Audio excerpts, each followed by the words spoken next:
അസ്സലാമു അലൈക്കും വറഹ്മത്തുള്ളാഹി. നമ്മളൊരു ഇന്നൊരു ട്രോൾ വീഡിയോ ആണ്. കണ്ടു നോക്കൂ.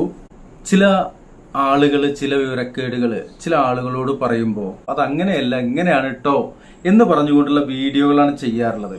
എത്ര പറഞ്ഞാലും ഇത് ഇങ്ങനെയൊക്കെ തന്നെ പറയുള്ളൂ എങ്കിൽ പിന്നെ അങ്ങനെയൊക്കെ തന്നെ നമുക്ക് പറയാൻ കഴിയുള്ളൂ. നിങ്ങളത് കേട്ടു നോക്ക്, എന്നിട്ട് നിങ്ങളുടെ അഭിപ്രായം നിങ്ങൾ രേഖപ്പെടുത്തുക. 313 മജ്‌ലിസാണ്.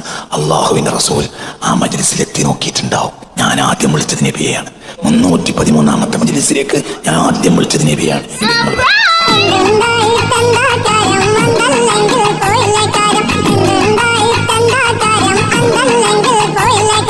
ഇതുപോലുള്ള ചില കാര്യങ്ങളൊക്കെ ഇതിലുണ്ടാവും.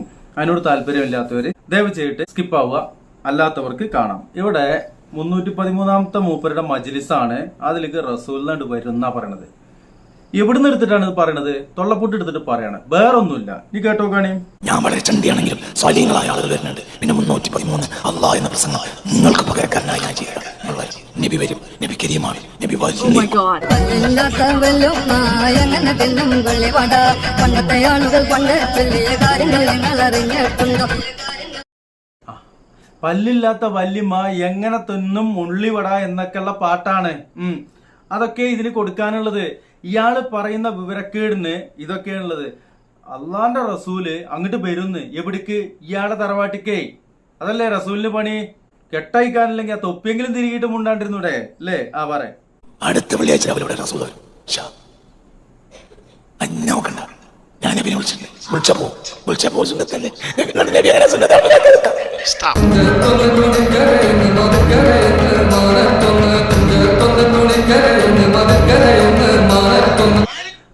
നിർത്ത്. തുഞ്ചത്തൊന്ന് തുണിക്കരയൊന്ന് മധുക്കരയൊന്ന് മാനത്തൊന്ന്. ഇനി ഈ ഒന്നിനെ കൊണ്ടുപോയിട്ട് കുതിരവടത്തൊന്നാക്കിയാൽ മതി, പ്രശ്നം തീരും. പറഞ്ഞോളി. ഞാൻ എന്റെ കല്യാണമാണ് അടുത്ത വെള്ളിയാഴ്ച രാവിലെ. എത്രാമത്തെ കല്യാണം? നീ കെട്ടലെന്റെ പണി. ആ കല്യാണത്തിന് ഞാൻ ആദ്യം വിളിച്ച നബിയാണ്. നബി നിങ്ങളെയാണ് ആദ്യം വിളിക്കുന്നത് കേട്ടോ എന്ന് പറഞ്ഞിട്ട് മങ്കൂസ് മൗലിദ് ഓതിയിട്ട് വിളിച്ചു. ഞങ്ങളെ മൗലിദ് ഓതി വിളിക്കാം, നിങ്ങൾ വരണം, വെള്ളിയാഴ്ച രാവിലെ നിങ്ങൾ വരണം കേട്ടോ.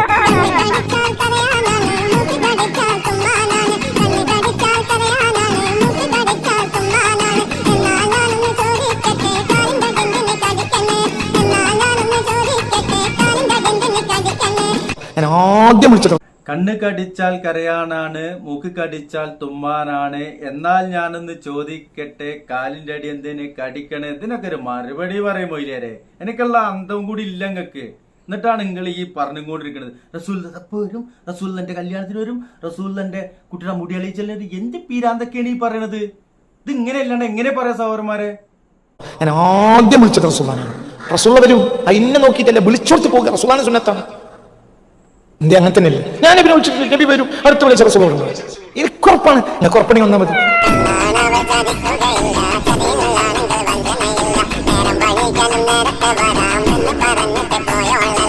അടുത്ത വിളിച്ച മദീനങ്ങൾ വരും. ഞാൻ മദീനങ്ങൾ വിളിച്ചിട്ടുണ്ട്. പേര് പറഞ്ഞ് വിളിച്ചിട്ടുണ്ട്.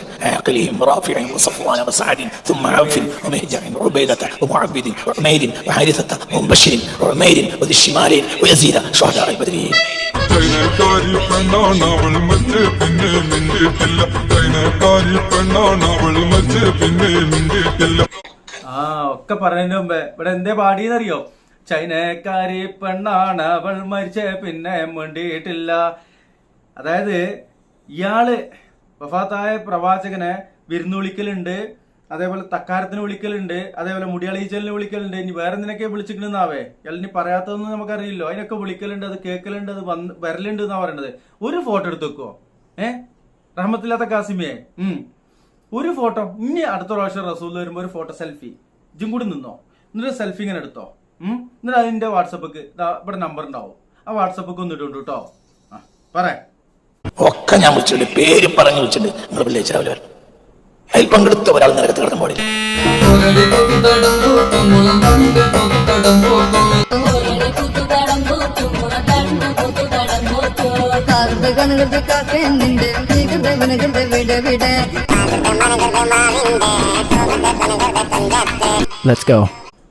ലെറ്റ്സ് ഗോ എന്ന് പറയുന്നുണ്ട്. ഇനി എന്താ കേൾക്കാനുള്ളത് നമുക്കൊന്ന് കേട്ടു നോക്കാം. ഇതുവരെ കേട്ടുകൊടുത്തുള്ളത് എന്താണെന്ന് മനസ്സിലായ സഹോദരന്മാരെ, ഇത് ഇങ്ങനെ അല്ലാണ്ട് എങ്ങനെ ചെയ്യാം? പോത്തിനോട് വേദോതിയിട്ട് കാര്യമില്ല. ഇതുപോലുള്ള പോത്തുകൾ എടുത്ത് ഇവിടെ ഖുറാനും ആയത്തും അതുപോലെ ഹദീസും പറഞ്ഞിട്ട് കാര്യമില്ല. ഇവറ്റകൾക്ക് അത് അറിയില്ല, അറിയിച്ച് തന്നെ അത് മനസ്സിലാക്കൂല. അപ്പൊ പോത്തിനോട് വേദോധരുത്, ഇതൊക്കെയാണ് നല്ലത്. എങ്കിൽ നിങ്ങൾ ഇതൊന്ന് കേട്ടു നോക്കൂ. എനിക്കൊന്നും തിരിയുന്നില്ല. എനിക്കിപ്പോൾ അന്തം പോയി. 2 വർഷമൊക്കെ കിട്ടി, ഇപ്പൊ ഒന്നും മനസ്സിലാവുന്നില്ല.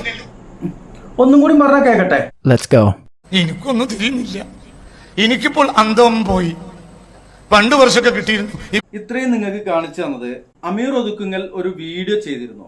ആ വീഡിയോയില് ഈ ഭാഗം കോപ്പിറൈറ്റ് നൽകിയിട്ട് ആ വീഡിയോ ഇല്ലായ്മ ചെയ്തിരിക്കുകയാണ്. എന്തുകൊണ്ട്? ഇയാള് പറഞ്ഞത് വിവരക്കേടാണ്. അത് കാരണം കൊണ്ട് അമീർ ഒതുക്കുങ്ങൽ അത് പറഞ്ഞു, അത് വിശദീകരിച്ചപ്പോ അത് മൂപ്പർക്ക് പറ്റിയില്ല. ചൊറി പൊട്ടി.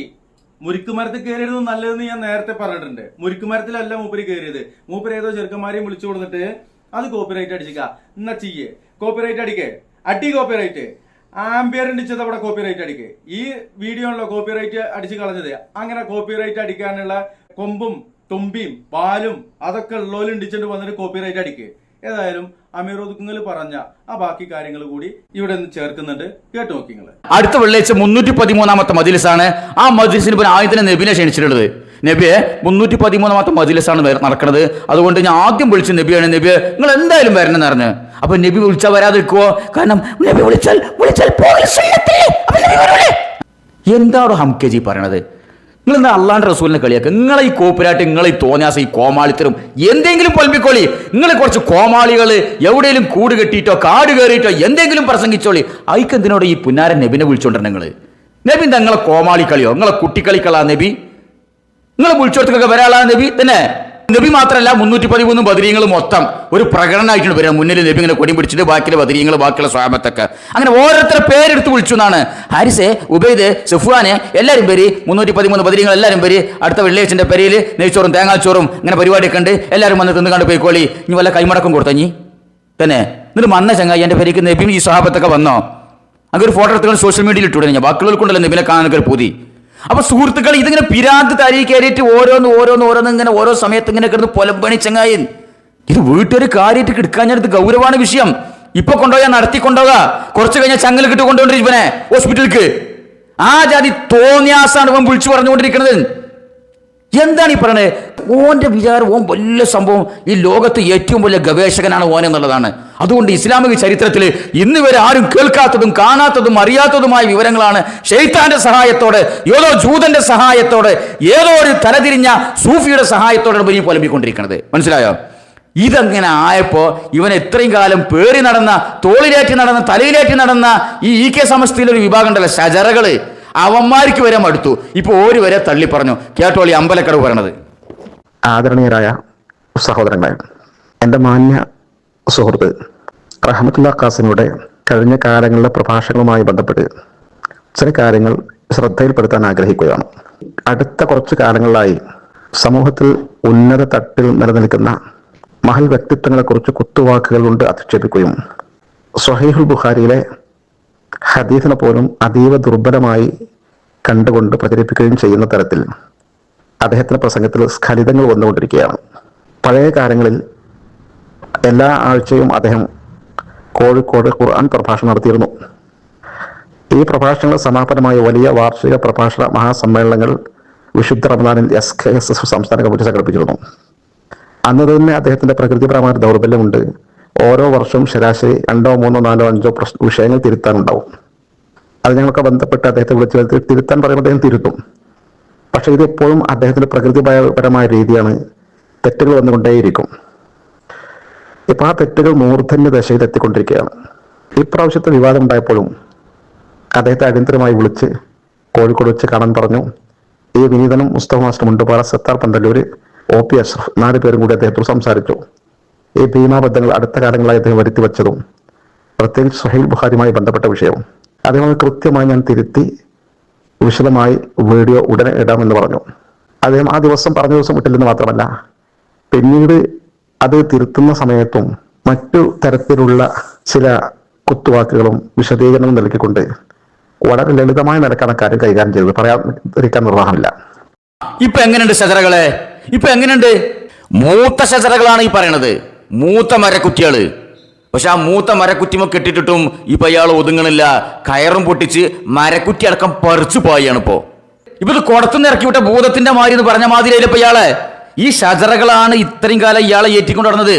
ഈ സമസ്തന്റെ പുറത്ത് ഇയാൾ നിന്നപ്പോഴും ഷജറകളാണ് ഇയാളെ തോളിലേറ്റി നടന്നത്. എന്താ കാര്യം? ഇയാൾ പാണക്കാട് തങ്ങന്മാരെ ഇടക്കിടക്ക് തേറി പറയും. പാണക്കാട് തങ്ങന്മാരെ തേറി പറഞ്ഞ ആൾക്കാർ ആരാണെങ്കിലും അത് കാസിമി ആയാലും ശശികല ആയാലും ആരായാലും ഓലക്കബിൽ തലേറ്റി മുടക്കും. അതായിരുന്നു ഇയാൾ ആകെ ക്വാളിറ്റി. പാണക്കാട് തങ്ങന്മാരെ ഒളിമാറില്ലാതെ ഇയാൾ ചീത്ത പറയുന്നുണ്ട്. അങ്ങനെ ഷജറകൾ രഹസ്യമായിട്ടും പരസ്യമായിട്ടും ഇയാളെ തോളിലേറ്റ് താലോലിച്ച് നടന്നു. ഇയാൾക്കുള്ള പല വേദി സംഘടിപ്പിച്ചെടുത്തു. ഇപ്പൊ പല കൈക്കൊന്നും പിടുത്തം വിട്ടു. ഇപ്പൊ മരക്കുറ്റിമ പിടിച്ച് കെട്ടാൻ പറ്റാത്ത ആ കോലത്തിലായി. ഈ ഷജറ കുറ്റികളുണ്ടല്ലോ, ഈ അടിക്കാതലുകൾ ആരൊക്കെയാണ്? അമ്പലക്കടവ് പറയാണ് എന്ത് ഇയാളെ സ്കലിതങ്ങൾ ശ്രദ്ധയപ്പെട്ടപ്പോൾ ഞാനും മുസ്തമാഷം മുണ്ടുപാറയും പിന്നെ സത്താർ ബന്തലൂരും OP അഷ്റഫും 4 മരക്കുറ്റികൾ 4 ഷജറിന്റെ നേതാക്കന്മാരും പോയിട്ട് ഇയാൾക്ക് സ്കലിതം തിരുത്തി കൊടുത്തിട്ടും ഇയാൾ തിരുത്താൻ കൂട്ടാക്കണില്ല. അങ്ങനെയാണോ ഒരു സംഭവം? നിങ്ങൾ സ്വാർത്ഥ താല്പര്യങ്ങൾക്കും വേണ്ടിയും താൽക്കാലിക ലാഭങ്ങൾക്കും വേണ്ടിയും ഈ പാണക്കാട് തങ്ങന്മാരും സമസ്തയും തകർക്കാൻ വേണ്ടി തലയിലേറ്റ് കൊടുന്ന ഇയാളെ ഇപ്പൊ എന്തായി? ഇപ്പൊ നിങ്ങളെ പുറത്തത്തിൽ ഇയാൾ നിന്നോ? അടുത്തത് നിങ്ങൾക്കായിരിക്കും. ഇവന്റെ സ്വഭാവത്താണ് ഇപ്പൊ ആരും തെറി പറയും. ഇസ്ലാമിന്റെ അടിസ്ഥാന ആദർശങ്ങളെ തള്ളി പറയുന്ന ചവിട്ടി മതിക്കുന്ന ഈ പിരാന്തൻ നിങ്ങളെ തള്ളി പറയാൻ വല്ല മടി ഉണ്ടാവോ? തള്ളിപ്പറയും. ഇപ്പൊ വല്ല പോക്കറ്റിൽ ഒതുങ്ങി നിൽക്കണില്ല. ഇതാണ് അവസ്ഥ. ഇപ്പൊ എന്തായി? ഇപ്പൊ കെട്ട കോയിനെ കുറുക്കനും മാണ്ടെന്ന് പറഞ്ഞ മാതിരി ഷജറകൾക്കും മാണ്ടതായി ചങ്ങായിന. അങ്ങനെ ഉണ്ടല്ലോ. ഈ കുറുക്കന് ഏറ്റവും ഇഷ്ടപ്പെട്ട വിഭവമാണ് കോഴി. പക്ഷെ കോഴി കെട്ടുനാറി കഴിഞ്ഞാൽ കുറുക്കനും പറ്റാതാവുമല്ലോ. അക്കോലത്തിൽ കെട്ടുനാറി ചീഞ്ഞുനാറി പൊഴുത്തുനാറിയ ഒരു സാമൂഹിക വേസ്റ്റാണ് ഈ ചങ്ങായി, ഈ കാസിമി. ഇപ്പൊ ഷജറകളും തള്ളി പറഞ്ഞു. ഇത്രയും കാലം പരസ്യമായും പരോക്ഷമായും ഇവനെ തലയിലേറ്റി നടന്നിരുന്ന ഷജറകൾ വരെ ഇവനെ തള്ളി പറഞ്ഞിട്ടുണ്ടെങ്കിൽ ബാക്കിയുള്ളവരെ അവസ്ഥ എടുക്കാണ്ടോ? ബാക്കിയുള്ള ആൾക്കാർ എത്ര വെറുത്തിട്ടുണ്ടാവും ഇവനെ? 2 വർഷങ്ങൾക്ക് മുൻപ് ഞാൻ ഇവനെതിരെ ഒരു വീഡിയോ ചെയ്തപ്പോ ഞാൻ അതിൽ പറഞ്ഞിരുന്നു ഇവൻ ഈ തീജാനി ത്വരീക്കത്ത് പോയി കുടുങ്ങിയതിന് ശേഷമാണ് ഇവൻ ഇത്ര വഷളായതെന്ന്. അത് കേട്ടിട്ട് കേരളത്തിൽ അറിയപ്പെട്ടൊരു തീജാനി പണ്ഡിതൻ അയാൾ എന്നെ വിളിക്കുകയാണ്, ദയവ് ചെയ്തിട്ട് നിങ്ങൾ തീജാനി ത്വരീക്കത്തിലേക്ക് ഇവനെ കൂട്ടി പറയല്ലേ, ഞങ്ങൾ ഇവനെ കൊണ്ട് കുടുങ്ങിയിട്ടുണ്ട്, ഇവൻ തീജാനി എന്ന് പറയുന്നതാണ് ഞങ്ങൾക്കാണ് ഇപ്പോൾ ഏറ്റവും വലിയ നാണക്കേട്, അതുകൊണ്ട് ദയവ് ചെയ്ത് തീജാനിയിലേക്ക് കൂട്ടി പറയല്ലേ. കേരളത്തിലെ കാസിമികളിൽപ്പെട്ട അറിയപ്പെട്ട ഒരു കാസിമി, മതരംഗത്തും പൊതുരംഗത്തുമുള്ള അറിയപ്പെട്ട ഒരു കാസിമി ഇപ്പൊ അടുത്തന്നെ വിളിച്ചിട്ട് പറയാ, അമീർ സാഹിബ് ദയവ് ചെയ്ത് നിങ്ങൾ ഇയാളെ കാസിമി എന്ന് വിളിക്കല്, അത് ഞങ്ങൾക്ക് മാനക്കേടാണ്, ഞമ്മളാണ് ഇപ്പൊ കുടുങ്ങിയത്. ഇവനെ കാസിമി എന്ന് വിളിക്കണത് കാസിമിയൊക്കെ ഇഷ്ടമല്ല, തീജാനി എന്ന് വിളിക്കണത് തീജാനിയൊക്കെ ഇഷ്ടമല്ല. ഇനിയിപ്പോ എന്ത് ചെയ്യും? ഇനിയിപ്പോ തീജാനി കാസിമിയും പാടെ കൂട്ടിയിട്ട് തീസിമി എന്ന് വിളിക്ക്, എന്തെങ്കിലും വിളിക്കേണ്ട ഈ എണ്ണം കെട്ടോന്. വല്ലാത്തൊരു ഇടങ്ങാറാണ് ഈ കേരളത്തിലെ മുസ്ലിങ്ങൾ ഇവനെ കൊണ്ട് ഇടങ്ങാറായിട്ടുള്ളത്. ചുരുക്കി പറഞ്ഞ എല്ലാവരാലും വെറുക്കപ്പെടുന്ന ഒരു നികൃഷ്ട ജന്മം അതാണ് ഇവൻ. പേപ്പട്ടിക്ക് തൂറ്റൽ പിടിച്ച് അങ്ങനെ ഉണ്ടാവും, ആ കോലാണ് ഇവന്റെ. അല്ലെങ്കിലേ പേപ്പറിനെ കണ്ട ആൾക്കാർക്ക് ഭയമാണ്, അതിന്റെ കൂടെ തൂറ്റലും പാടെ പിടിച്ചു കഴിഞ്ഞാല് ഭയത്തിന്റെ പുറമെ അറപ്പും എന്ന് പറഞ്ഞതുപോലെയാണ് ഇവന്റെ അവസ്ഥ.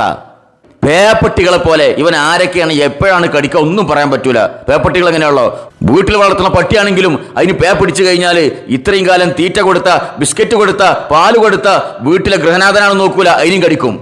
ആ പേപ്പട്ടിക്ക് തൂറ്റിലും പാടെ പിടിച്ച എന്തായിരിക്കും അവസ്ഥ? അതാണ് ഇച്ചങ്കായിന്റെ അവസ്ഥ. എല്ലാവരാലും വെറുക്കപ്പെടുന്ന ഒരു നികൃഷ്ട ജന്മം. സഹോദരങ്ങളെ, ഇവന്റെ ഈ പോക്ക് എങ്ങോട്ടാണ്? ഞാനിത് 1 വർഷം മുമ്പ് ഞാൻ പറഞ്ഞിട്ടുണ്ട്. 1 വർഷം മുമ്പ് ഇവനക്കെതിരെ ഞാൻ വീഡിയോ ചെയ്തപ്പോൾ പറഞ്ഞിട്ടുണ്ട്, ഇവൻ ചേകനൂരിസത്തിലേക്കും അതുവഴി സർവ്വമത സത്യവാദത്തിലേക്കാണ് പോയിക്കൊണ്ടിരിക്കുന്നത് എന്നുള്ളത്. ആ പരാമർശം നടത്തിയിട്ടാണ് കഴിഞ്ഞ പ്രാവശ്യം ഞാൻ ഇവനെതിരെ ചെയ്ത വീഡിയോ അവസാനിപ്പിച്ചത്.